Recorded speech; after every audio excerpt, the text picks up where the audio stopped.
So today's video, pupunta tayo ng Kids Cafe kasi yung isa nag-aya. So dito kami pupunta sa Cree Kids Cafe. Dito lang yun sa Koreantown Friendship, Angeles City. Bigla naman kasing nag-aya yung isa. Diyos ko, ginising ko nga lang yung anak ko dahil natutulog pa nung nag-aya.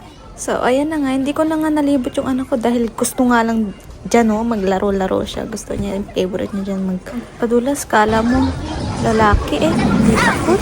Balibagan yung sarili, sus ko hoya. So, ayun na nga. Ayun, pinatulog ang baby at naki-voice over pa nga. So, eto na nga, tinawag ko na yung isa para naman kasama namin makapag-enjoy din dahil siya nga yung nag-aya. Gawa nga namin dito ay nanghuli ng fish. Dito na rin kami nagpalipas oras dahil napagod na kami kakahabol kay Hoya. Toddler life, walang kapaguran. Syempre, nag-explore sila, diba?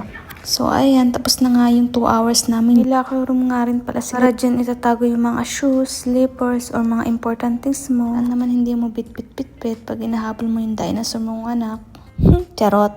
Cree Kids Cafe, pang 4th floor siya. So, makikita mo naman, paglabas mo maraming parking area. So, hindi hassle kapag may dala kang sasakyan. Pasensyahan nyo na guys. First time ko lang mag-voice over. Hindi ko alam kung anong sasabihin ko. Nabubulol-bulol pa nga So, ayan na nga. Nandito na kami sa bahay at pinaglakad-lakad ko muna yung bagets. Silot naman ako. Akala ko maglalakad lang kami dito sa village. Pala, pinark lang yung sasakyan niya at naglakad kami papunta sa restaurant para mag-dinner. Dahil nga malapit lang naman yung subdivision namin sa restaurant kaya nilakad na lang.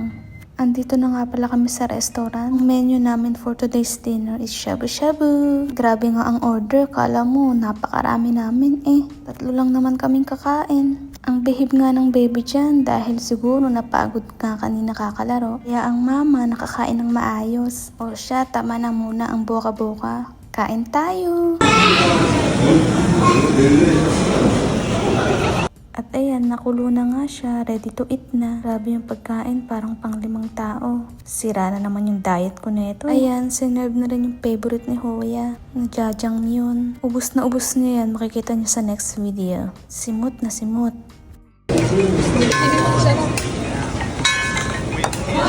Nakain, nakaubos pa yan ng itlog.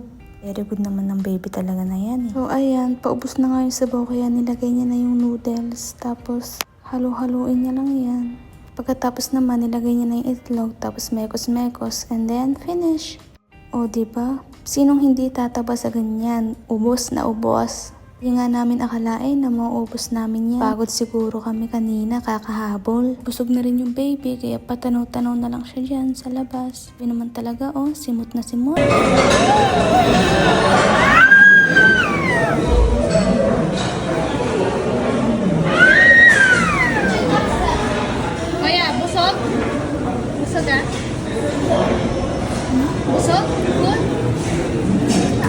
At ayan, tapos na nga kaming kumain at pauwi na rin kami. Habang naghihintay ng elevator pataas, sabi ko sa asawa ko, picturean muna namin si Hoya. Hoya, Hoya! 오? Hoya! 어? Nanggigil pa nga. Ayan, pauwi na kami, naglalakad. Grabe. Pagkatapos kumain, lakad. Sakit ng tiyan ko talaga. Appendix talaga to. Pagka uwi, bihis lang. And then after, yung anak naman ng bibihisan. Binanga yung pagod ko dyan. Gusto ko nang mahiga. Pero no choice, syempre. Nanay tayo. Tapos mo nang bihisan, paliguan yung anak. Hihiga ka saglit. Tapos asikaso na naman. Kahit masama pakiramdam, kailangan malakas ka para sa anak mo. Drama na nga. So, sit na lang. Bye!